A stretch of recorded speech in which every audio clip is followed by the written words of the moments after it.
One debate we can be pretty sure will actually happen is the October 1st vice presidential face-off between Minnesota Governor Tim Walz and Ohio Senator JD Vance. Now, someone who knows the Buckeye State and JD Vance very, very well, former Democratic Congressman Tim Ryan of Ohio, who debated Vance in their 2022 Senate contest. Welcome, welcome. You probably already heard this clip I'm about to play for you, but I want you to take a listen again. I'm a gun owner. Tim Walz is a gun. I did not know that.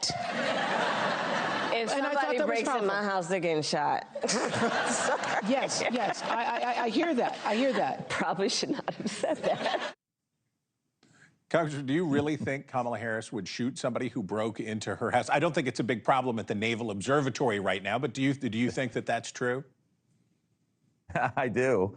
This is a tough prosecutor, and I thought that was a great line. And she grew up in a tough community in Northern California, so I could see her, knowing that may have to happen. And I have no doubt that she would pull the trigger if someone was coming into our house. And I actually think it was a great line because I think it distinguishes between folks like me who are gun owners and who maybe hunt or will protect their family, that distinction versus how do criminals get all these guns? How are kids ending up with guns in their hands? Why do we have weapons of war on the street? That's a clear distinction that she's not going to go out and try to take anybody's gun. She'll preserve the Second Amendment. But at the same time, communicating to everybody, she's tough enough to do the hard things that sometimes you don't want to do in life. And that's if someone breaks in your house, you gotta protect your family.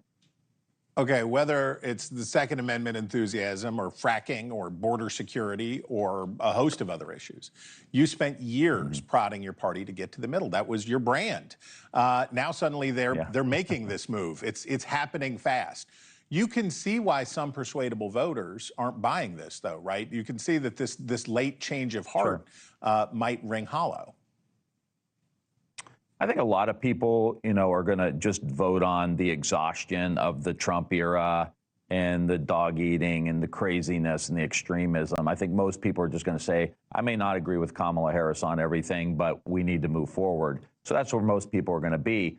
I also do think she needs to put a little meat on the bone on the fracking thing, for example. I mean, when you're vice president versus a senator from California, the Ukraine war happened. We have to export natural gas to the Ukraine and to our allies because they're hooked on Putin's natural gas. When you look at the jobs that are created in Western Pennsylvania, when you look at the energy demand from artificial intelligence and the data centers that we're going to need and the reshoring of 800,000 manufacturing jobs, you need affordable, reliable, accessible energy, and that means natural gas in conjunction with renewables. So I think she needs to put a little bit of meat on that bone, but she's definitely in the right place from a national security standpoint, a job standpoint, and reshoring manufacturing standpoint. So she just needs to add a little bit to what she said during the debate. So the same folks who got so mad at you when you challenged Nancy Pelosi are the same folks who basically held Joe Biden hostage during his presidency from doing things that would be politically opportune, right? Is there a break point for Kamala Harris at some point where the left sort of snaps back and progressives say she's gone too far, she's too squishy, she's too moderate, and now we're mad? I don't know. I think she has a lot of leeway because of the election, and I hope that we can stay center left in governing because I believe that's where the vast majority of the country is.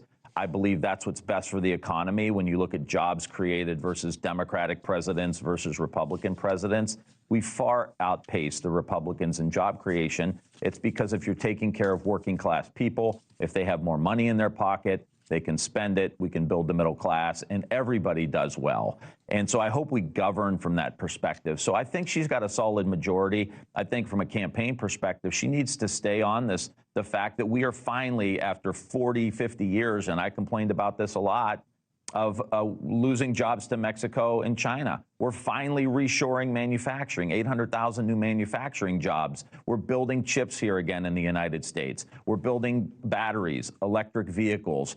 So stay in that economic populism space I know she's comfortable in the social justice space, which we should be. We should be looking out for folks. But there's a big, big role for economic justice here that goes across the political spectrum, and she could benefit from just staying in that lane, and Democrats could benefit from staying in that lane and not being so hostile to business. Like, there are big global businesses that take advantage of the situation, the tax code, workers, immigration, but there's a lot of really great business people. We need to work with them to build the American economy. Thanks for watching. Go to joinnn.com to find NewsNation on your television provider. And don't forget to click the red subscribe button below to get more of NewsNation's fact-driven, unbiased coverage.